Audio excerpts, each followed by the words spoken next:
Thanks for joining us tonight. I'm Jennifer Meckles. We start out at 5 following some breaking news this afternoon. Passengers and crew members were evacuated from an American Airlines flight at DIA this afternoon after a reported maintenance issue with one of the plane's tires. The plane was still on the runway, ready for takeoff, when we're told crew noticed something had gone wrong. American 3023, you got a lot of smoke. American 3023, there was some flames. Looks like the smoke's kind of dying down a bit. And you are actually on fire. American 3023, the fire trucks are leaving the station now. They should be there in about 1 minute. So that was some audio from Live ATC. It's a website that streams live audio from air traffic control. Witnesses we've spoken to this afternoon shared photos after they were evacuated from the plane. In the photo, you can see smoke coming from underneath the plane, those evacuation slides deployed. The airport tells us 5 people were evaluated on scene. 1 person went to the hospital with a minor injury, according to the airline itself. DIA says that flight was headed to Miami originally. American Airlines tells us the passengers we booked on a different flight later this evening, and that plane has been taken out of service for inspection.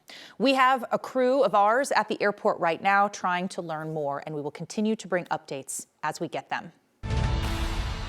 We are also getting our first look this weekend at what could be a game changer in the fight against wildfires. And the man leading the mission lives right here in Colorado.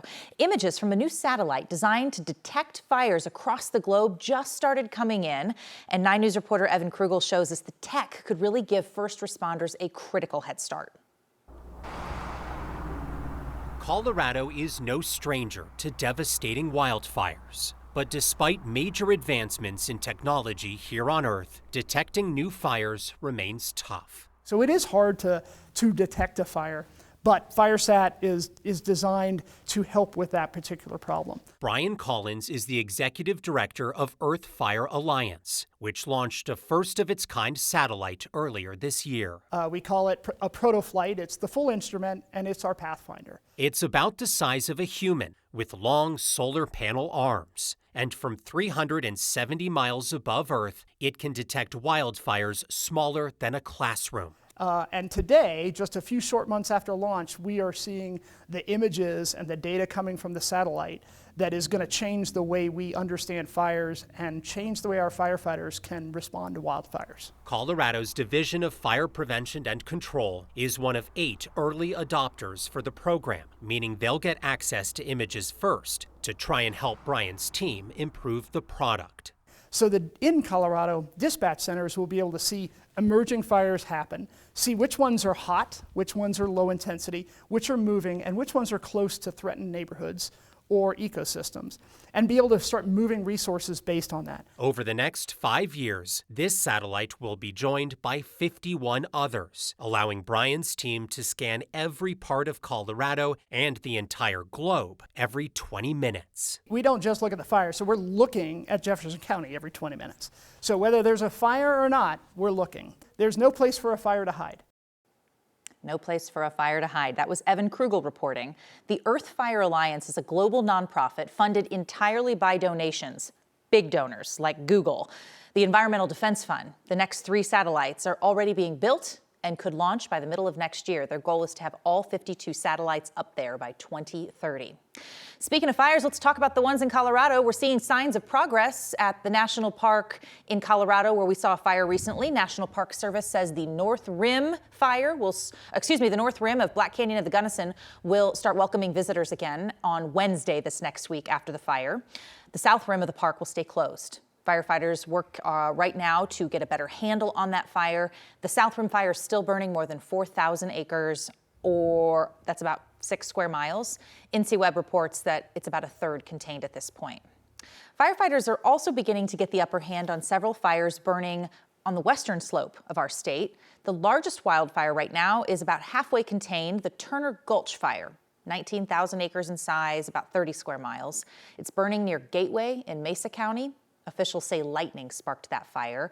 And nearby is the Wright Draw fire, also still burning, but more than 90% contained, much smaller, little less than 500 acres.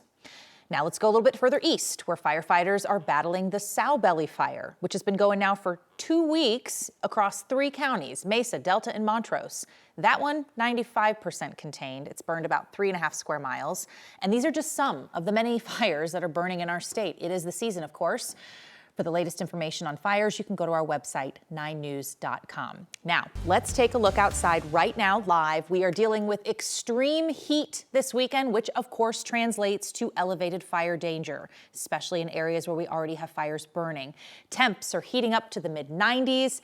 Maybe trying to hit triple digits tomorrow. 9 News meteorologist Jaden Knowles joins us. I know that there's a record that we could be really flirting with breaking tomorrow and Monday. Yeah, that's right, Jenny, especially on Monday. I know we were talking about Sunday after doing some forecasting this afternoon. My high for tomorrow will be 96. That record is 98, set back in 1964. And Monday's high will actually be 99 degrees, and the record on Monday is 100 degrees, set back in 2021. But so far, no record-breaking heat today. We did see warm temperatures, though. The low 90s here at our 9 News studios, the upper 80s and also low 90s across the region. So far across the state, the eastern plains, you're seeing the low 90s and also the upper 80s, and that's because we're seeing some storms there in that northeastern portions of the state. The high country, 70s and 80s, and also the low 90s towards the western slope. There is some gusty winds out there. That's from those dying storms that we did see. There was some gusty winds near Boulder.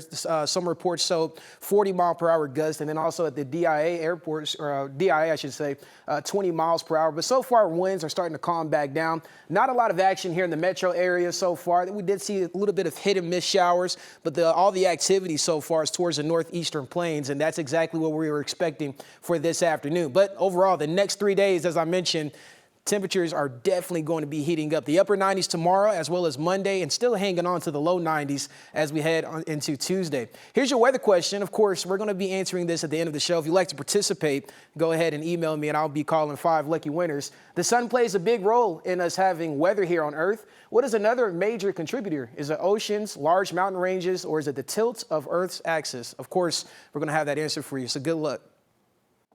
All right, Jaden, thank you. Dozens of Coloradans who've been helping out after the devastating Texas flooding are now on their way back home. Members of Colorado's Task Force 1 spent the last 2 weeks in Kerr County searching through debris, just hoping to bring some closure to the families devastated by that flooding. Before they left Texas, they visited a memorial wall dedicated to the more than 130 people killed in that July 4th disaster. Those guys are expected to come back home tomorrow afternoon.